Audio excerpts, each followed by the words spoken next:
So Livestation is an aggregator of television news, and we aggregate live TV news channels, so the same channels that you can watch on your TV at home, but we put them on the internet. And we have about 70 channels from around the world in different languages.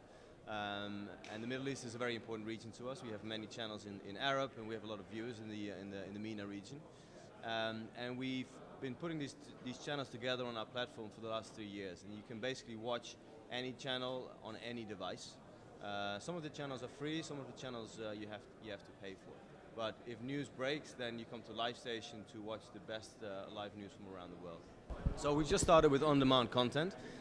We don't want to replicate what YouTube does. There's lots of video content out there, but we want to provide a very integrated experience. Livestation is still about live news, right? Because live news is the most exciting way to experience news. When news breaks, Livestation is a great platform to discover that news. But we've been adding on-demand content from our broadcasters, but we are trying to integrate that with live content, and that's a very complicated thing to do because live channels don't have metadata, right?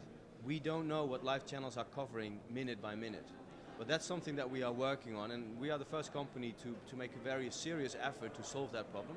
Because once you know what a channel like the BBC or Al Jazeera or any of these great news channels, if you know what they're covering minute by minute, you can serve up relevant content. For example, other live news channels, right, or clips. So if a news story breaks, we can serve up any relevant content around that news story, and you can get content from many different channels around one news topic, which is quite exciting. And you said you have free channels and paid channels, and how is that decided basically? So it's decided by the broadcasters themselves. So we partner very closely with the news channels, and we look at their distribution strategy, and they tell us what they want to do on Livestation. And some of the channels are restricted by their existing distribution because channels are available on cable, satellite, and online. So CNN, for example, CNN in Europe is a paid channel on Livestation, which means that you pay $3 a month to watch CNN on Livestation. We share that revenue with the broadcasters. A lot of other channels are available for free because online streaming is a great way to reach additional viewers. So what we do for our broadcasters is to give them additional reach and exposure around the world to extend and complement their distribution strategy. And do they also get revenue from the ads that you put on your website? Yeah, sure. So we have display advertising and we have video advertising, and we do that across all the devices. Right now, that's a very complicated and complex thing to do. If you have, sorry? Do you think it's fair? It's fair. What is fair? That they get revenue from the banner advertisements. Oh no, absolutely, because it's their content, right? All we do is we aggregate. We take a cut and they take a cut, right? So I think it's very fair because content is still king.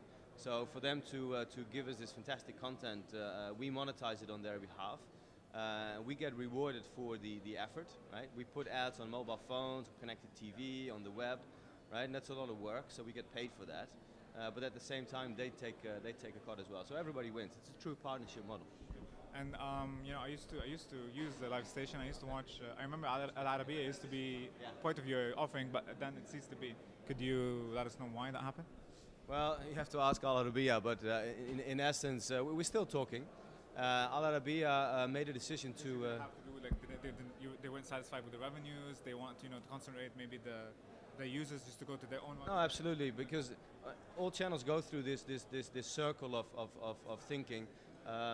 Do we want to work with external parties to reach incremental viewers, or do we want to force everybody to go to our own platform?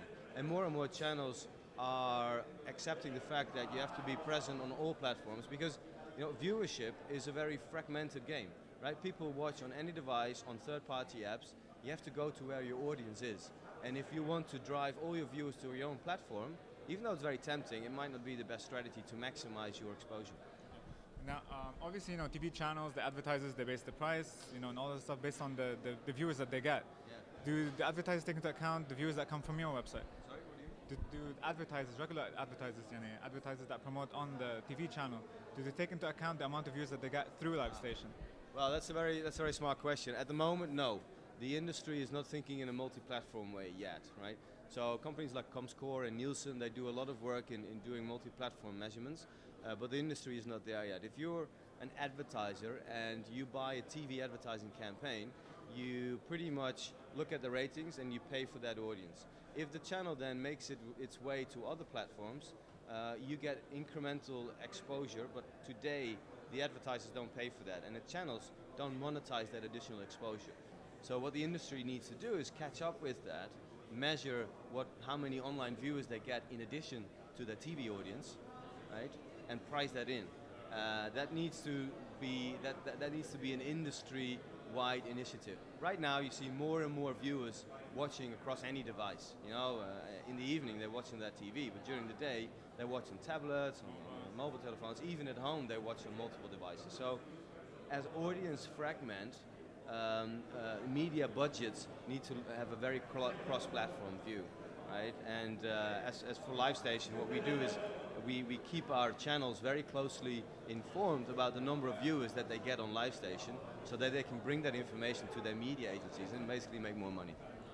Okay, last thing I want to ask you about, so you probably have a lot of information about, the viewership from the region. So if you know of any trends, any, interesting observations regarding what are we watching, what time do people watch, what's like the demographics, what the demographics are like, and things like that. Sure. So globally, we have around 2 to 3 million unique viewers every month, but that's very spiky. Right? During the Arab Spring, we had 20 million viewers, so it goes up and down depending on the news cycle. The Middle East is a very important region to us because there's a lot of news in this region. We also have a lot of Arab diaspora viewers. So we've seen an enormous explosion of viewership around Arab channels around the world and in the MENA region. And people watch 24/7. Again, it's very determined by the news cycle. We don't see an enormous spike in the morning or even in the evening. That probably happens on television. But online, people watch whenever they want to watch. And they start to watch when Twitter breaks the news, then they go online, they start searching for live streaming, they find Livestation, they start watching. So to answer your question, how do people watch and where do they watch from? We've become a mobile first company recently. More and more people watch on the mobile or tablet rather than on their PC, which is a very exciting shift. But people watch 24/7 whenever the news breaks.